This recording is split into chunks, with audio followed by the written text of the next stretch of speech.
दुनिया की तमाम छोटी और बड़ी खबरों के लिए हमारे चैनल को सब्सक्राइब करना न भूलें और बेल का बटन जरूर दबाएं। दोस्तों, मैं हूं सहल कुरैशी और जिस तरीके से किसान आंदोलन को लेकर जो कल से जो खबरें आई और उसमें कुछ गोदी मीडिया के वो पत्रकार थे जिन्होंने तरह तरह के ट्वीट किए और टीवी के न्यूज चैनलों पर आकर जिस तरीके से उन्होंने जो बयान दिए, काफी खुश नजर आ रहे थे गोदी मीडिया के वो पत्रकार। और वो कह रहे थे कि अब जो है वो तंबू उखड़ चुका है और जो है वो जो लोग ये आंदोलन कर रहे हैं उन्हें जो है वो वापस जाना होगा। और कई चैनलों पर बाकायदा खबरें दिखाई गई, वीडियोस दिखाए गए कि किसान जो है वो वापस जा रहे हैं। लेकिन जिस तरीके से राकेश टिकैत काफी भावुक हो गए, रोने लगे और उनका रोना जो है वो किसानों से देखा नहीं गया। और जो चाल, जो साजिशें की जा रही थी सरकार की तरफ से, वो तमाम साजिशें जो है वो उल्टी पड़ती हुई साबित हुई। और आखिरकार आज उत्तर प्रदेश में जिस तरीके से मुजफ्फरनगर में महापंचायत लगाई गई, आप इस वीडियो को देखिए। ये जो भीड़ है ये बीजेपी को काफी परेशान करने वाली है, योगी, मोदी और अमित शाह को काफी परेशान करने वाली ये भीड़ है, क्योंकि इस ही भीड़ के बाद में गाजीपुर में किसानों का जमावड़ा और ज्यादा होने लगा है। और इस आंदोलन में एक और बात ये नजर आई कि दो भाई राकेश टिकैत और नरेश टिकैत, छोटे बड़े भाई के बीच में विवाद था। यहां पर बड़े भाई ने गलती को माना और कहा कि चौधरी अजीत सिंह को लोकसभा चुनाव में हरवाना मेरी बड़ी गलती थी। और आज जब ये महापंचायत हुई तो वहां पर, क्योंकि जब किसान आंदोलन शुरू हुआ तो शुरू से लेकर अब तक 2 महीने का वक्त बीत चुका था, ये सवाल उठ रहा था कि उत्तर प्रदेश के जाट नेता, किसान नेता अजीत सिंह आखिरकार क्यों नदारद है, क्यों नजर नहीं आ रहे हैं, वो किसानों के आंदोलन पर कुछ बोल क्यों नहीं रहे हैं। लेकिन जब पूरी गेम खत्म होने वाली थी तब जो है वो यहां पर चौधरी अजीत सिंह की गेम जो है वो अब उन्होंने शुरू की है।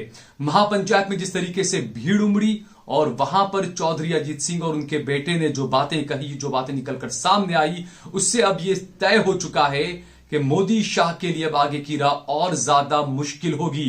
क्योंकि अब तक किसान आंदोलन जो है वो गाजीपुर बॉर्डर तक रुका हुआ था, दिल्ली की कुछ सरहदों तक रुका हुआ था, सिंघू बॉर्डर तक रुका हुआ था। लेकिन उत्तर प्रदेश में आज जिस तरह का ये जमावड़ा हुआ है किसानों का, यकीनन ये योगी, मोदी और शाह के लिए बड़ी परेशानी का सबब बन सकता है। दूसरा, कई खबरें ऐसी भी आई क्योंकि जब हटाने की कोशिश की गई, पुलिस जो है वो बड़े पैमाने पर पहुंची थी सिंघू बॉर्डर पर, वहां पर पुलिस किसानों को हटाने की तैयारी कर रही थी। ऐसे में यह बताया गया कि गांव के लोगों ने ही जो है वो किसानों पर पथराव शुरू कर दिया। हालांकि बाद में ये बातें भी निकलकर सामने आई कि कुछ बीजेपी के लोग थे, कुछ आरएसएस के लोग थे, ये आरोप जो है वो वहां पर लगे हैं। लेकिन इन सभी के बीच में हैरानी की बात यह थी कि पुलिस की मौजूदगी में, पुलिस वहां पर तमाशबीन खड़ी हुई थी, बड़े पैमाने पर पुलिस के दल वहां पर मौजूद थे और उसके सामने जो है वो, उनके सामने लोग जो है वो किसानों पर पथराव कर रहे थे और पुलिस जो है वहां पर खड़े होकर आराम से तमाशा देख रही थी। पत्थर फेंकने शुरू कर दिए गए हैं। ये वो लड़के हैं जो दिल्ली के बवाना नरेला गांव के जो आए हैं। पुलिस हमारे सामने बिल्कुल खड़ी हुई है और ये लोग इस वक्त भी यहाँ से पत्थर फेंक रहे हैं। दूसरी तरफ जहाँ पत्थर फेंके जा रहे हैं वो बैरिकेड के पीछे जो सरदार, जो किसान मोर्चा खड़ा है बैरिकेडिंग के पीछे, उनके ऊपर ये पत्थर मार रहे हैं। हमारे सामने आप देख रहे हैं। पुलिस कहाँ है अलीशा? पुलिस कहाँ है? ये किसानों की तरफ फेंके जा रहे हैं और पुलिस जो है इस वक्त भी, अगर हम पैन करके दिखाएं, पुलिस वाले सीधे खड़े खड़े उनकी शक्ल देख रहे हैं। यहाँ पुलिस यही है, आप हमारे विजुअल्स में, पुलिस हमारे पीछे खड़ी है। पुलिस यहाँ है, पुलिस हर जगह है। तो ये तमाम वो चीजें हैं, ये तमाम वो वीडियो हैं, ये तमाम वो खबरें हैं जो कहीं ना कहीं सरकार की, गोदी मीडिया की तमाम पोल को खोल रही है।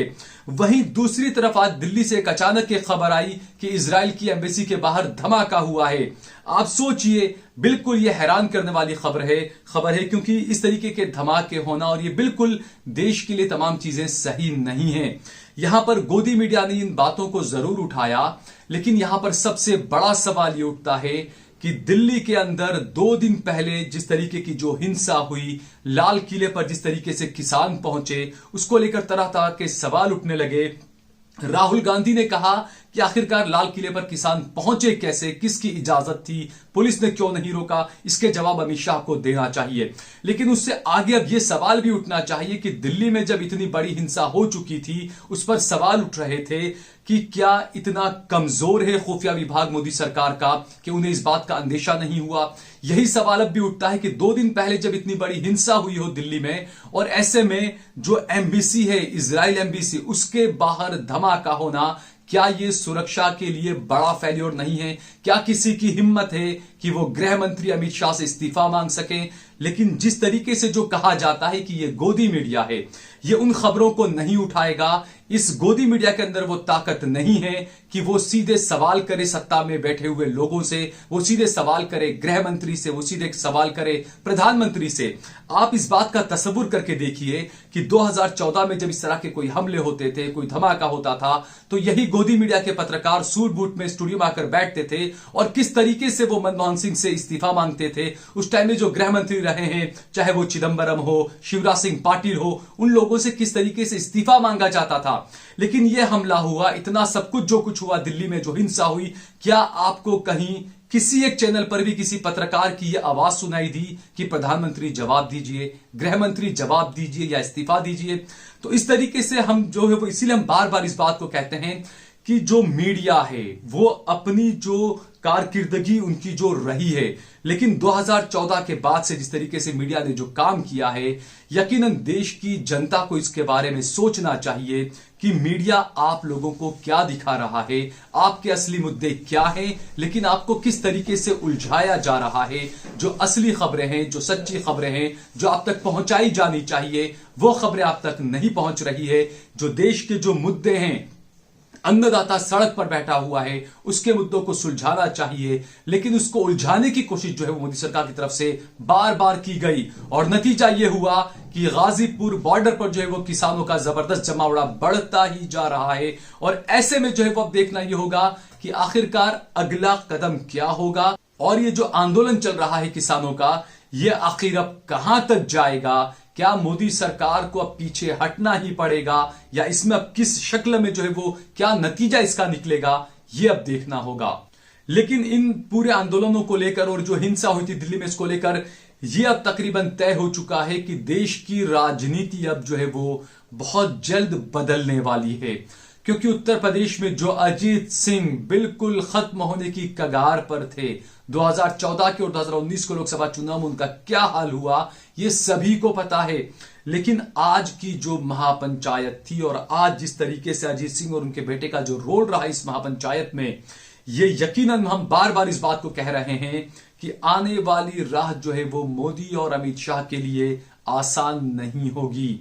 जैसा हमने बताया कि ये जो आंदोलन था, ये किसानों का आंदोलन था, ये किसानों का आंदोलन है, लेकिन इसको जिस तरीके से बीजेपी ने ये दिखाने की कोशिश की कि इसमें सिर्फ पंजाब के किसान हैं, इसमें खालिस्तानी लोग हैं, इसमें पाकिस्तान के समर्थक लोग हैं, ये जो आरोप लगाए गए थे, जिस तरीके का ये प्रोपेगेंडा खड़ा किया गया था, यही प्रोपेगेंडा जो है वो अब मोदी और शाह को बड़ा भारी पड़ने वाला है। क्योंकि जो किसान, जो उत्तर प्रदेश का किसान, जिसको उत्तर प्रदेश की सरकार आने नहीं दे रही थी, ये बातें निकलकर सामने आई थी कि बॉर्डर पर ही, उत्तर प्रदेश की बॉर्डर पर ही जो है वो किसानों को रोक लिया गया था, उन्हें इस आंदोलन में आने नहीं दिया गया था। लेकिन जिस तरीके से आज मुजफ्फरनगर में जो भीड़ उमड़ी, और उसके बाद जिस तरीके से गाजीपुर बॉर्डर पर लगातार जो किसान आने लगे ट्रैक्टर और ट्रॉलियां भर भर कर, उससे जो है वो अब ये साफ है कि टिकट जो है वो टिक गए हैं, और उनका मुकाबला करना जो है वो मोदी शाह के लिए अब काफी मुश्किल होगा। संसद का सत्र चल रहा है, और ऐसे में किस तरीके से इन बातों को उठाया जाता है, क्या कुछ निकलकर सामने आएगा संसद के सत्र में, यह भी एक बड़ा सवाल लोगों के सामने है।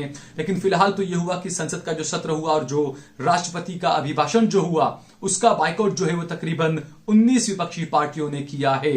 तो उसके बाद ये तकरीबन ये साफ हो चुका है कि रोड पर तो ठीक, सड़क पर तो ठीक, लेकिन संसद में भी जो है वो मोदी शाह की राह आसान नहीं होगी। क्योंकि संसद में विपक्ष जो है वो एकजुट हो चुका है, विपक्ष ने भी मन बनाया हुआ है कि मोदी सरकार को इस मामले में पूरे तरीके से घेर कर रखना है। और जिस तरीके से किसानों ने कहा है कि तीनों कृषि कानून जब तक वापस नहीं हो जाएंगे तब तक वो घर नहीं जाएंगे। जिन लोगों ने यहां पर टिकैत के आंसुओं का मजाक उड़ाया था, जिन पत्रकारों ने, यह हैरानी की बात है कि आप किसी के आंसुओं का ऐसे मजाक उड़ाते हैं। कुछ लोग ऐसे भी थे जो झूठे आंसू बहाते थे, पार्लियामेंट के अंदर वो झूठे आंसू बहाया करते थे।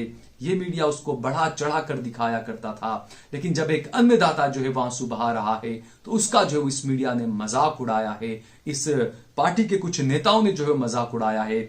यकीनन ये आंसू जो है वो बीजेपी, मोदी, अमित शाह और योगी को भारी पड़ने वाले हैं। इस बात को मानकर चलना चाहिए। अगर आपको हमारा ये वीडियो पसंद आया हो तो इस पर कमेंट करिए, इसे लाइक करिए, इसे ज्यादा से ज्यादा शेयर करिए। अगर आपने हमारे चैनल देश लाइव को सब्सक्राइब ना किया हो तो हमारे चैनल को जरूर सब्सक्राइब करिए, और अगर आपने हमारे चैनल को सब्सक्राइब किया हुआ है तो बेल का बटन जरूर दबाइए।